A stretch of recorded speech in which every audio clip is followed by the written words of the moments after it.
It's here. Oh, man. It is here. I love the first Sunday. Nothing better than it. Week 1 rankings for your fantasy football season. Nameco here. Dustin, President CEO over there. That's got first an important message from somebody that's giving us cash.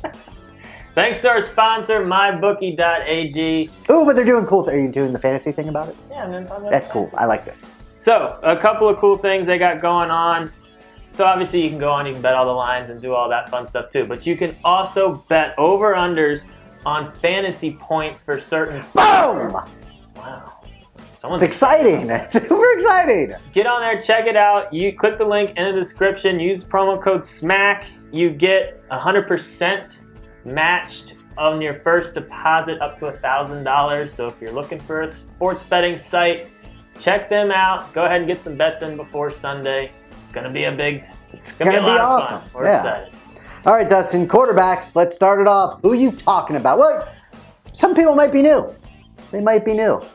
Oh, so what? What do we do here, Dustin? So these are weekly rankings. So obviously we do them every week. These are based on standard settings, so keep that in mind. You know, PPR guys might be just a little bit lower than normal. There's a taste of half a point in there. I can't help There's myself. a little taste. There's a taste of it. A little taste. So we go through, we talk about, you know, a couple of guys, and all the rankings will be up, but also too on the website, the rankings will be updated all the way up until Sunday as things happen. So be sure to check that out. But quarterback at number 6, we got Russell Wilson. You know, and we had him early on in the preseason as our number 1 quarterback. We still love Russell Wilson, but week 1 at Denver, it's just scary enough to move him down just a little bit. But if you drafted him, 99.9% you're starting him. He's still going to do well with his legs. And even with Doug Baldwin just a little bit banged up, we're not shying away from Russell. Just outside of our top 10 at number 11, we have Andrew Luck.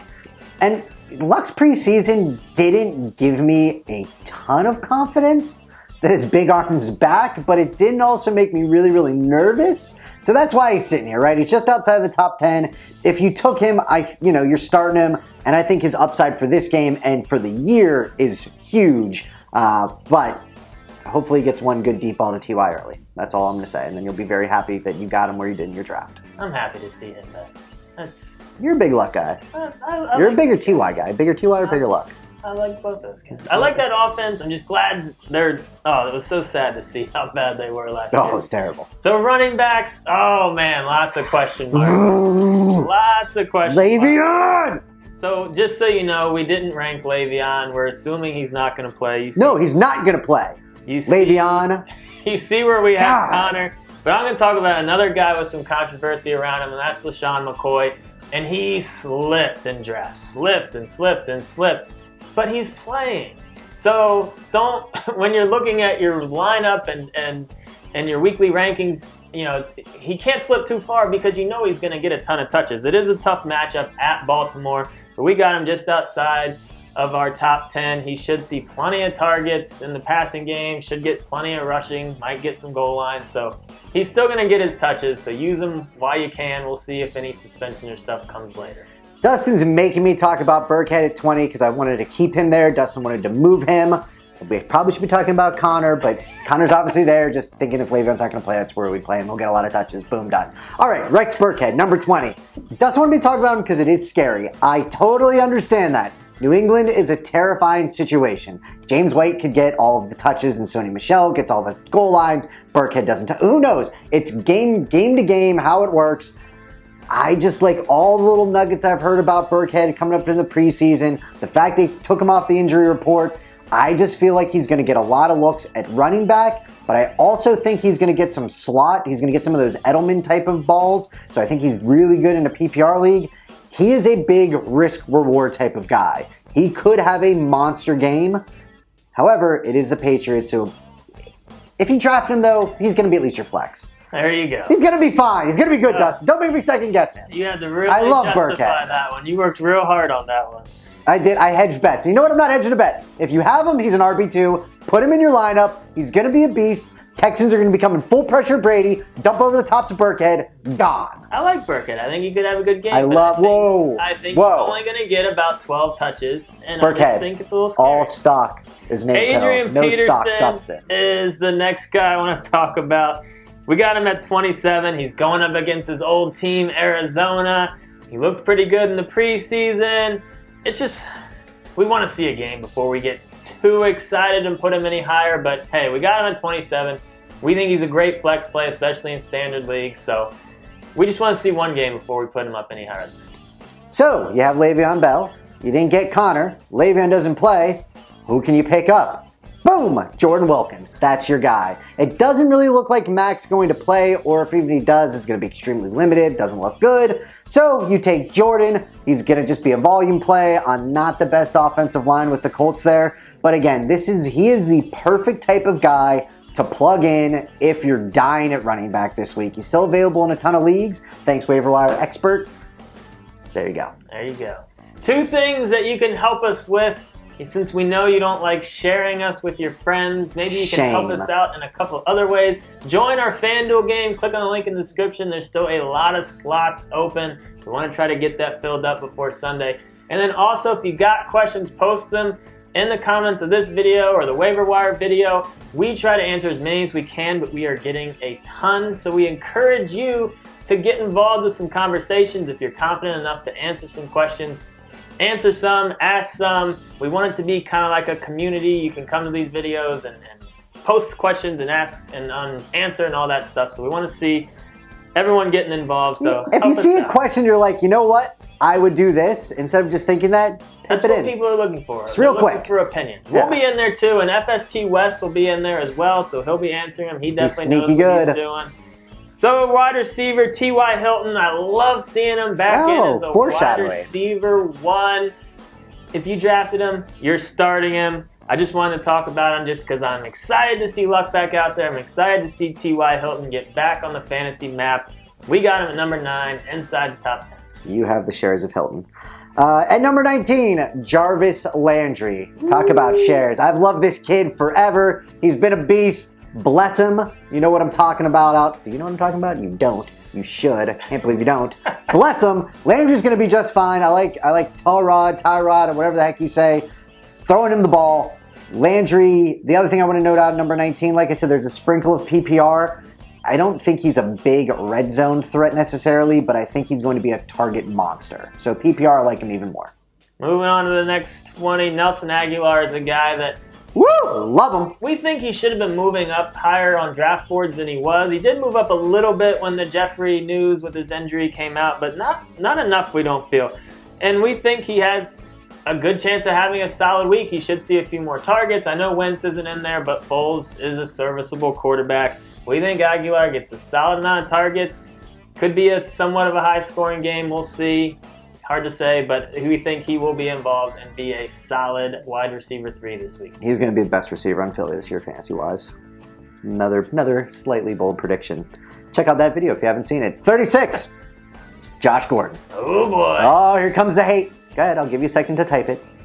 Okay? This is why I know he's a beast, right? And when he's on the field, he can do amazing things. The problem is how many snaps he's going to play. Every report that comes out is about how healthy he is, how good he looks, he's feeling great, all of those things. I have not heard a report like he's going to play the full company of snaps. He totally gets the playbook. Whatever it may be, he might be out there more as a decoy than anything or just run and go route. So I want to see him do it a week. That's all that I'm saying. He's a little scary. Yeah, it's a little scary. I want to see him come back and do well. I really do. Yeah, so, I mean, good luck out there. Hopefully Cleveland can win a game too.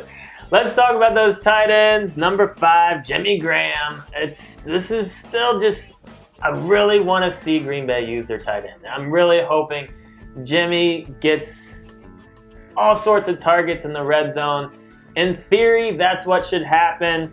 Don't mind his matchup going up against Chicago. I know it's a little scarier with them having Mac now, but it's a divisional game. Aaron Rodgers is going to figure out how to put points on the board, and you got to like Graham's touchdown potential this week. Hopefully, they finally utilize a tight end for fantasy. I have no shares of Jimmy in any of my leagues. Comment below if you have Jimmy on your team and what round you got him in, because I wanted him in so many leagues. It just never worked out. All right, number 14, George Kittle. And I know what you're thinking. We hyped up George Kittle. You really like him. Why the heck you got him at 14? I got him as one of my other tight ends. And that's what we said. We liked pairing Kittle with like a Kyle Rudolph or something like that. So you have the upside. So Kittle, we want to see him do it. This is kind of show me week 1. I want to see the targets. I want to see how he's used in the offense. I believe he will get some targets, especially with Rhodes, who's a beast corner. You know I love my Vikings D. He's going to be on my boy Goodwin. Over the middle, that's where Kittle should be. 2 teams with new quarterbacks, San Francisco, Minnesota. So many. There's gonna be Jimmy G ain't new there. Jimmy G got a lot of dubs there. I know. 2 quarterbacks that got paid. New-ish. Newish. Well, yeah. I'm correcting you before the comment goblins. I know he was there last year. But it's gonna be so many fun games. I'm excited. Defense, number 3, New Orleans Saints. Undrafted in a decent amount of leagues. At least they're still out there in some. Love their first 2 matchups, week 1, week 2. Week 1 going up against Tampa Bay. I just don't trust that offense. I mean, you look at that team, it's just... No Winston on top of it. It's not very scary. You got to think the Saints at home, nice defensive matchup for you week 1. We like it. My Detroit player. Sorry, Jalen Rose, your Lions. Or no. Jalen Rose, your Lions. They're going to be awesome. Yay. They're playing the Jets. I hate the Jets. I don't know why I was going to hate on it. I just want to give Jalen Rose a shout out. For the love of God, if Jalen Rose, I love Jalen Rose. If he's watching this, comment below. That'd be the coolest thing ever. It's like a 0.01%. I'm going less than that. All right, Detroit Lions are playing the Jets. I don't really like the Lions defense. That's what I was going to hate on. I don't think they're a great defense by any means. I do like some of their linebackers, though. But they're playing the Jets. They're playing a rookie. And the Jets aren't good anyway. Let's be frank. The Jets aren't going to be that good this year. The receiving core doesn't scare me at all. Their running backs don't really scare me. Their tight ends, Jenkins, he already got a little banged up. Darnold's first game. Pick up and play. Go with Detroit Lions. You should like Robbie Anderson more than you do. I have a rational hate for Robbie Anderson. So that's week 1. Good luck. Get your questions in. Get your lineups ready. Subscribe if you haven't already. And when I talk about shares, it's how much we own or like a person. Like I have all of the McCaffrey shares because Dustin hated. Oh, come on. Come on. Nah. So you'll hear me talk shares this year. Sorry. I love McCaffrey. You do, but I got 68. Yeah, you just like to say I got 68 shares. You like to say out of the these 100. things, assuming that people know what you're talking about. The true fans knew. No, they didn't know. No one knew what you were talking That's why I explained what it was, Dustin. I'm going to continue to talk about shares. Well, if I did it in the middle, what would you do? You'd pause and be like, it's taking too long. You just don't talk about stuff that people aren't. I think people, would you like to know what shares we got in somebody who likes them more, me or Dustin? They might trust you more than me. They might think I'm a bumbling loudmouth. Well, if you're going to say it, then explain so they understand what you're saying. I'm doing that right now.